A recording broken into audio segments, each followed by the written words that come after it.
Hi, welcome to my solo exhibition at 421 titled The Clock Doesn't Care. So there's 6 video pieces within this exhibition, but they're all really one big piece. And the title comes from a saying in relation, within the context of productivity, thinking of the idea that no matter your reasons or excuses, that time is moving forward, and so to capitalize on time within your life, whether it's for work or for life goals. I thought about this in a humorous sense of the clock truly doesn't care what you do with time. So this exhibition, I think, looks at the tension between passing time and wasting time. So I worked with a selected group of dancers, actors, and performance artists. We worked together for 10 weeks, and throughout those weeks, I would give them these movement exercises that were quite vague. My work has been a study on movement for several years now. Initially, I was working with sports footage, found footage of international sporting events, and I would look for these small gestures that I found really interesting that were in between actions. When I was in residence in the 421 Homebound residency in 2020, I took it as an opportunity to do something a little bit different. So we sent out an open call for anyone interested in working with me on creating movement exercises. I wanted to continue with this method during my time in the artist development program. It also created a new challenge because there was some frustrations within the collaborators and even within myself of working on a weekly basis for 10 weeks and dealing with maybe feel like a sense of boredom or a sense of repetition of even the movements and the spaces that they were filming in. And but I think this really echoes into the themes of the work, because I think about boredom as something that that maybe we have a tendency to want to avoid, but actually it is something that as you go through it, you then actually find stimulation and interest while you're going through boredom. But it's with the subtle details that can only be revealed if you let yourself go through it. So I worked with the team at 421 to create this layout. It was actually really exciting to think about building walls. That was my first time doing that. I also made a sound piece to accompany the videos. This is my first time working with sound, and it was actually quite an exciting and it was an exciting experience. It was also quite difficult because I think it's a whole world on its own.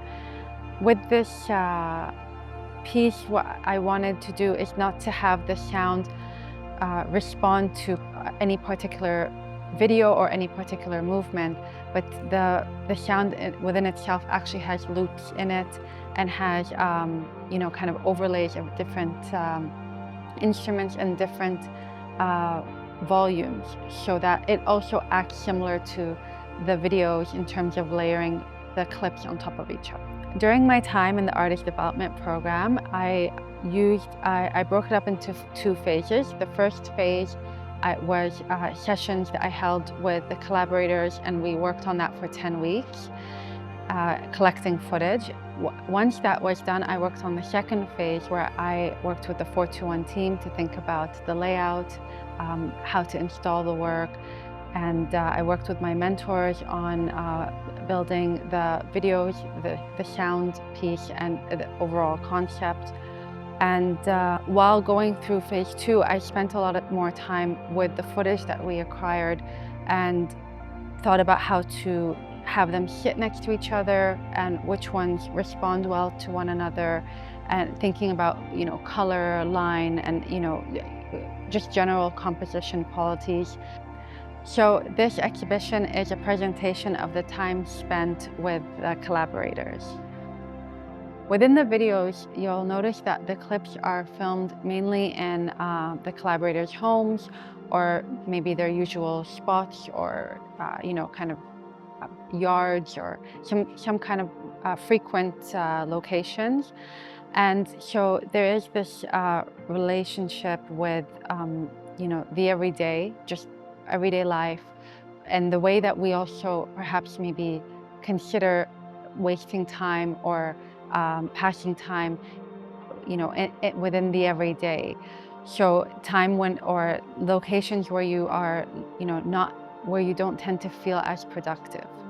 And so I think there's something also quite nice about how to kind of be watching people within their homes, to feel like you also have access to something that's a little bit more intimate. When we were thinking about the layout for the exhibition, we wanted to have the audience have a kind of a guided, suggested guide throughout the space. And I was thinking about an IKEA-like pathway, where you don't necessarily realize this, but the way that the walls the walls are directing you to move through the space in a certain way.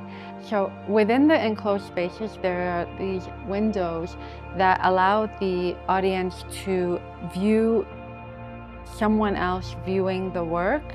So I imagined it as like, a viewer watching the video, and then also noticing when somebody is walking by, and then also someone walking by would notice, look in and notice somebody watching the video.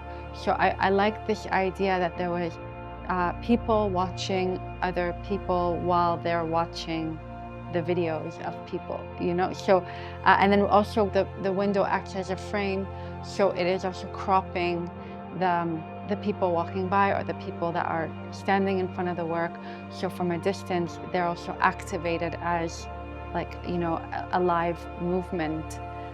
This part of the exhibition was built to encourage the audience to spend more time in the space. And we created a cozy environment and low cushion, this low cushion, so that someone would want to comfortably sit here. And the wall leans forward as in a way, coming over the audience, and also encouraging the audience to perhaps even lie down.